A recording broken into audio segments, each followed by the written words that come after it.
Okay, good morning. This is Bonnie from Every Step Counts. So, been kind of a busy week, did a bunch of different projects. Some I got finished, some I didn't because I'm still working on them.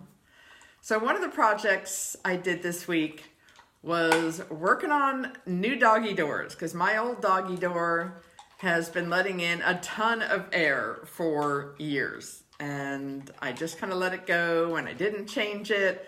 And I thought, it's going to maybe be colder this winter. I think it's time to spend the money and get a new doggy door. And I thought, well, shoot, this doggy door is way bigger than the new one's going to be. So I'm going to have to either get a new door or reframe the hole that the door or the doggy door is already in the door or whatever. So the other day I got the doggy door in from the mail. And I'm looking at it, reading the instructions, looking at the measuring thing, and I thought, okay, I'm going to measure this thing out tonight, because it was kind of late. I'd been working on other projects. And then I'm going to kind of get it ready for the morning. So then I was looking at the different doors and thinking, well, these doors kind of look alike. I'm going to see if they're the same size. Well, they were the same height and width. And I thought that I measured the depth, and I thought they were the same. Unfortunately, I was wrong. So anyways, I measured this door all out, and the template that had arrived was all folded and crinkled from being mailed because they hadn't laid it flat. And it was really hard to measure by myself. And, it's kind of low down, and it's hard to kind of bend at that angle up on the floor and try to get, the exact measurement and, just all this stuff. I just wasn't something that I was great at. So anyways, I finally got it done, got my lines on. I thought, well, this looks okay. Called some of the Barracks Workshop guys in the morning, and I said, please come help me. I said, I really don't think my hands can do this by myself. I had some surgery in the recent past, and they just can't do certain things yet. So I said, please come help me. So one of the guys came over to help, and we took the doors off. He agreed. They kind of looked like, the same size. We kind of, looked at things and we thought things would work fine. We knew one door was heavier than the other, but we just kind of thought, it was heavier inside or something.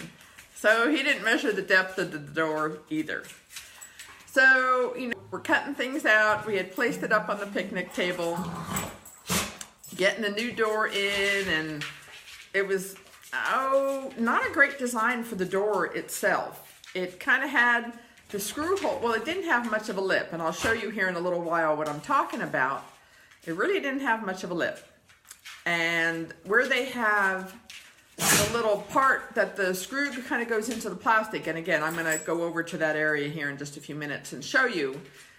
Well, I guess I won't be able to do that because it's all put together. But anyways, so the screw goes into this little plastic piece, and it leaves no wood between the inside frame of the door and the screw. It's really weird. So even if you had a solid door, there'd be maybe 1/8 of an inch, maybe.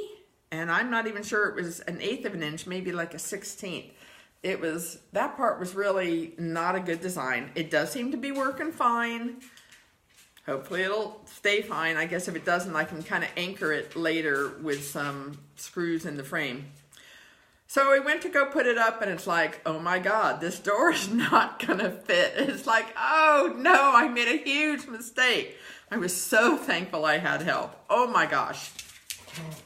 We took both doors, we took that door down, took the frame out, and it's okay, what are we going to do? Because if we frame the other door where the big huge dog door was, it's going to be too thick, and the frame isn't meant to work with that thick of a door frame the way they have it set up. And I thought, shoot, man, this was bad. So anyways, fortunately, he knew more about it than I did, and so he reframed it, did a great job. I'm really happy with it. We got it in. It looks good, and we put everything up, and we filled in the hole on the other door. What we did is, let me show you here.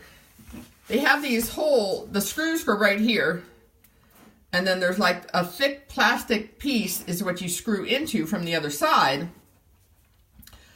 But the way the frame is made, your door ends inside you know, they have the frame ending like right about here inside. So they give you like that much width of wood. Well, needless to say, with doors that are kind of pressed wood inside and not real strong or not solid, that doesn't work so well.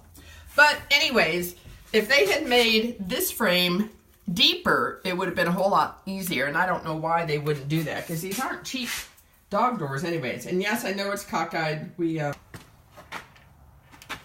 And see, you can see the lighter wood where the other hole was. I'll show you. So here we have a new patch on the door. It already had a smaller patch before because, like I said, there was a little teeny dog hole or dog door. And I'm okay with it. I caulked it around the edges. Oh, and I also caulked around the edges on, hey Bill, watch out, on this one too.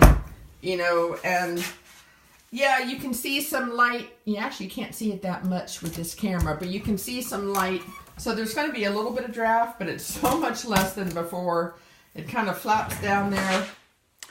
So that's my story for today. It sort of was almost a major boo-boo, but fortunately, by the grace of God and some help, it worked out really well. And I'm really happy with it. I hope I'm happy for a long time. Thanks for joining me. Look forward to seeing you next time. This is Bonnie from Every Step Counts. Bye.